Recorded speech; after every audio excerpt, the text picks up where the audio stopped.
నమస్తే అందరికీ. ఈరోజు మనం భగవద్గీతలో 3వ అధ్యాయం యొక్క 10వ శ్లోకం గురించి తెలుసుకుందాం. స యజ్ఞః ప్రజాసృష్వ పురోవాచ ప్రజాపతిః అనేన ప్రసవిష్యధ్వం ఏషవో స్విస్త కామధుక్. అంటే భగవంతుడు ఈ లోకాన్ని మొత్తం సృష్టించారు అంటారు కదా, అలాగే మనం పుట్టినప్పుడు మన రాత రాసిస్తారని కూడా అంటూ ఉంటారు. అలాగే లోకంని సృష్టించినప్పుడే వేదాలు పురాణాలు అన్నీ కూడా సృష్టించారు. అంటే మన జీవనశైలి ఎలా ఉండాలి, మనం ఎలా ఉండాలి, ఎలా పూజలు చేయాలని చెప్పి అందులో వేదాల్లో పురాణాలు అంటే విష్ణు పురాణంలో శ్రీమద్ భాగవతంలో కానీ అన్నీ ఉంటాయంట. అంటే ఈ కలియుగంలో ఈ జనరేషన్లో ఎలా ఉండాలి జీవనశైలి అనేది కూడా ఉంటుందంట. పూర్వయుగాల్లో యజ్ఞాలు హోమాలు అన్నీ చేసేవాళ్ళు కదా భగవత్ సేవ కోసం. ఈ కలియుగంలో అంత కష్టపడాల్సిన అవసరం లేదు.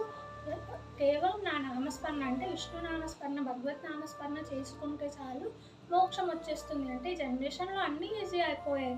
అలాగే భగవంతుని సేవ కొరకు మనం నామస్మరణ చేస్తే భగవత్ మోక్షం వచ్చేస్తుంది. అంత ఈజీ అయిపోయింది ఈ జనరేషన్ అని చెప్పి ఈ కలియుగంలో అంత కష్టపడాల్సిన అవసరం లేదు అనేది ఈ శ్లోక భావం.